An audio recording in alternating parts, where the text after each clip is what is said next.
সুপ্রিয় viewers, bike blog নয়নের পক্ষ থেকে দেশের এবং সকল প্রবাসী ভাইদেরকে জানাচ্ছি আন্তরিক শুভেচ্ছা অভিনন্দন। আবারও চলে আসছি আপনাদের মাঝে খুব গুরুত্বপূর্ণ একটি ভিডিও নিয়ে। আজকের ভিডিওতে থাকবে আপনার বাইকটি রাইড করার সময় ক্লাচ ধরার সাথে সাথে টোটাল দাম দেওয়ার সাথে সাথে আপনার বাইকটি টাচ করে বন্ধ হয়ে যায়। আপনার বাইকের টোটাল দিচ্ছেন, আপনার বাইকটি ধাক্কা মেরে চলতেছে। সেক্ষেত্রে আপনি কি করবেন, কিভাবে আপনার বাইকের এই সমস্যাগুলো আপনি সমাধান করবেন? তো চলুন দেখে আসি আজকের ভিডিও। সর্বপ্রথম যে বিষয়টি আপনাদের সাথে শেয়ার করব সেটি হচ্ছে, আপনার বাইকটি রাইড করার সময় বন্ধ হয়ে যাচ্ছে, পিকআপ ছেড়ে দিচ্ছে বা ধাক্কা মারতেছে। সেক্ষেত্রে সর্বপ্রথম যে কাজটি করবেন, আপনার বাইকের ফুয়েল ট্যাঙ্ক ভালো করে ওয়াশ করে নেবেন। আপনারা দেখতে পাচ্ছেন ফুয়েল ট্যাঙ্কের সাথে লাগানো আছে ফুয়েল সুইচ। ফুয়েল সুইচের ভিতর যদি ময়লা জমে থাকে, সেক্ষেত্রে আপনার বাইকটি রাইড করার সময় এই সমস্যাগুলি দেখা যাবে। সেজন্য আমাদের কি করতে হবে, ফুয়েল সুইচ একসাথে ওয়াশ করতে হবে।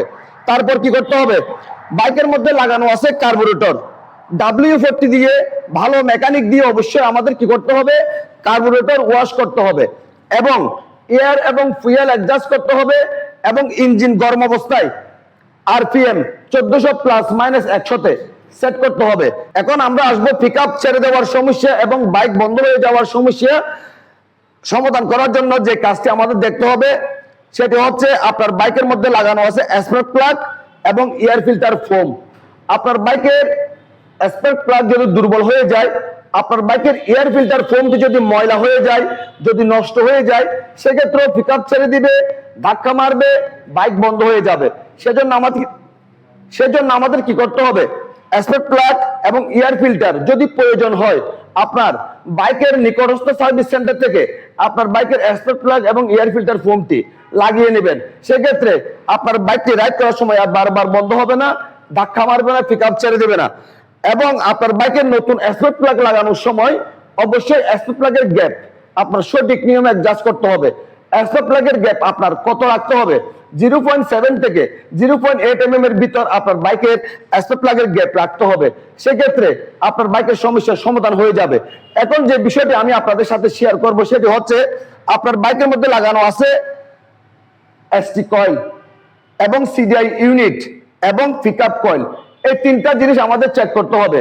পিকআপ কয়েল আমরা প্রথমে চেক করব কি দিয়ে, মাল্টিমিটার দিয়ে আমরা পিকআপ কয়েলের রেজিস্ট্যান্স চেক করব। পিকআপ কয়েলের রেজিস্ট্যান্স কত থাকতে হবে, 180 থেকে 230 এর ভিতর পিকআপ কয়েলের রেজিস্ট্যান্স থাকতে হবে। যদি কম বেশি দেখায়, সেক্ষেত্রে আমাদের কি করতে হবে, বাইকের পিকআপ কয়েল পরিবর্তন করতে হবে। তারপর আমাদের চেক করতে হবে CDI ইউনিট এবং ST কয়েল। এই বিষয়টি আমার চ্যানেলে ভিডিও আপলোড করা আছে, আপনারা দেখতে পারেন। এবং আপনারা কি করবেন, ST কয়েলের কারেন্ট সাপ্লাই হচ্ছে কিনা বিষয়টি দেখবেন, ST কয়েল চেক করবেন, আর একটি অন্য বাইক থেকে অথবা নতুন একটি CDI ইউনিট দিয়ে দেখবেন। সেক্ষেত্রে আপনার বাইকের সমস্যার সমাধান হয়ে যাবে। এখন যে বিষয়টি আপনাদের সাথে শেয়ার করব সেটি হচ্ছে খুব গুরুত্বপূর্ণ একটা বিষয়। আপনার বাইকের ইঞ্জিন হেডে লাগানো আছে দুটি ভাল্ব, একটি হচ্ছে ইনটেক ভাল্ব, একটি হচ্ছে এক্সজস্ট ভাল্ব। এই দুটি ভাল্ব হাত দিয়ে অ্যাডজাস্ট কিন্তু আমরাও করতে পারি। হাত দিয়ে অ্যাডজাস্ট করলে সঠিক মাপটি আসে না, তখনই শুরু হয় বাইকের মধ্যে নানা রকমের সমস্যা। হাত দিয়ে অ্যাডজাস্ট আপনার বাইকের টেপিট অ্যাডজাস্ট করাবেন না। আপনি কি করবেন, যার কাছে ফিলার গ্যাস আছে আপনি তার কাছ থেকে আপনার বাইকের টেপিট অ্যাডজাস্ট করাবেন। ইনটেক ভাল্বের মাপ রাখবেন 0.05 mm, এক্সজস্ট ভাল্বের মাপ রাখবেন 0.10 mm ইঞ্জিন ঠান্ডা অবস্থায়। সেক্ষেত্রে আপনার বাইকের পিকআপ ছেড়ে দেওয়া, আপনার বাইকটি রাইড করার সময় বন্ধ হয়ে যাচ্ছে, টোটাল দিলে বাইক ধাক্কা মারতেছে, এই সমস্যাগুলি সমাধান হয়ে যাবে। আজকের ভিডিওতে আমি খুব গুরুত্বপূর্ণ বিষয়গুলি আপনাদের সাথে শেয়ার করছি। যদি আপনার বাইকের মধ্যে এই সমস্যাগুলি থাকে, এই বিষয়গুলি ফলো করবেন, সেক্ষেত্রে আপনার বাইকের সমস্যার সমাধান হয়ে যাবে। আপনাদের যদি আমার আজকের ভিডিও যদি ভালো লেগে থাকে, লাইক করবেন, কমেন্ট করবেন এবং বেশি বেশি করে শেয়ার করে দিবেন।